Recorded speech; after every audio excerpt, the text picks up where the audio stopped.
Do you believe that Delhi could see traffic snarls and bigger protests now, the way we saw in 2020 over the farmers' issue? Actually, see, we are seeing such kind of issues erupting in Delhi every time, there's some election coming in. In 2017 also we had seen this. Then just a couple of years back, we had seen that all the roads which were leading to Delhi, all the borders and everything was jammed.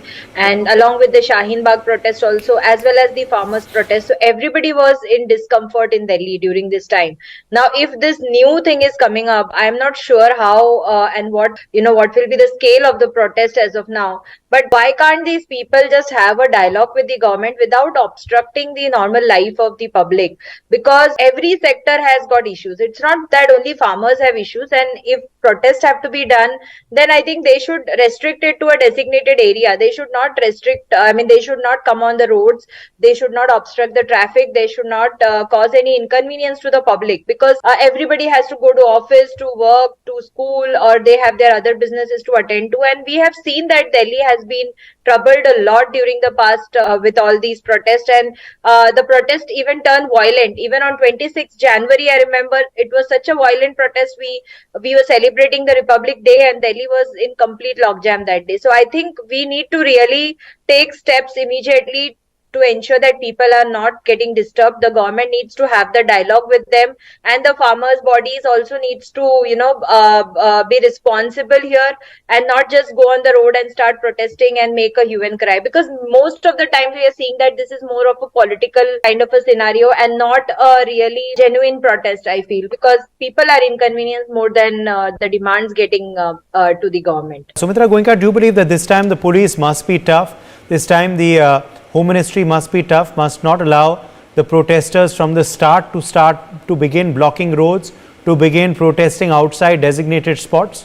You have pointed out rightly that, see, we have seen two very grave protests in Delhi where Delhi suffered for months altogether. One was the Shaheen Bagh protest and second was the farmers' protest. Both of these created a huge impact, not just in India, but I think more waves came from abroad. So there were articles written in a lot of newspapers abroad, and a lot of celebrities started commenting upon it. And then, the pictures, satellite pictures were taken of how long these protests were, how big these protests were, and they were, images were created like farmers are sitting in the cold and they are doing this, and they are not having things to eat, or there's so much of sympathy wave which was created, and it was kind of a movement which was created against India. So these things, I think, if you're looking at just 1 year to the 2024 elections, and also there are some very strategic states which are big states are going for election, like Chhattisgarh, Rajasthan and Madhya Pradesh, especially Karnataka. So these protests, Lakshmi also mentioned that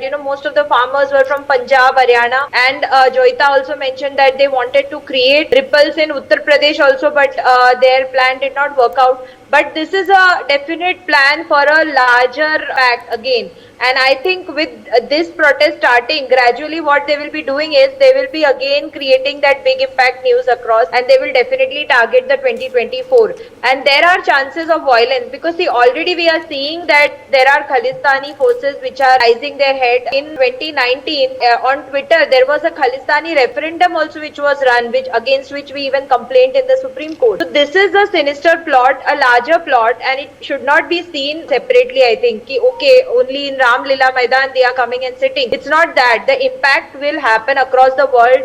We are seeing the ripples in Australia. We are seeing it in San Francisco. We have seen the Indian flag been brought down in London, heart of London. The Indian embassy was attacked, you can say. So these are not incidences which are happening one-off. It is a larger plot, and all the enemies within are going to come together, and probably they are going to make more noise about it, and the target will be the 2024. So definitely I think the police has to take steps immediately. The Ministry of Home Affairs have to get active immediately, because see, this is a golden period for India. We are in the 75th year, we are progressing, we are doing good work, and all these things are going to stall the economy.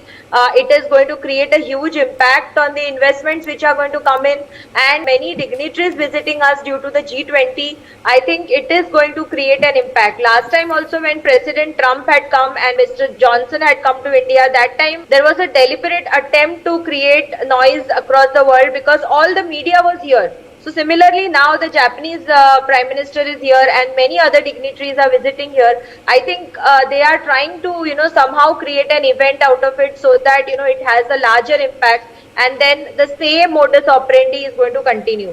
So definitely, I think everybody has to really take this seriously and sort it out, whatever it is, and also disallow these kind of protests from spilling out of designated areas. While I agree that protesting is a right which everybody can do, but as long as they are not obstructing with my freedom and they are not obstructing the general public, it is fine. But as soon as they become a nuisance value, I think you have to immediately curb the things and make sure that we are not suffering henceforth. And for a larger impact also, we are geared up, because this is not a one-off incident and it may blow up any moment. That is what I feel.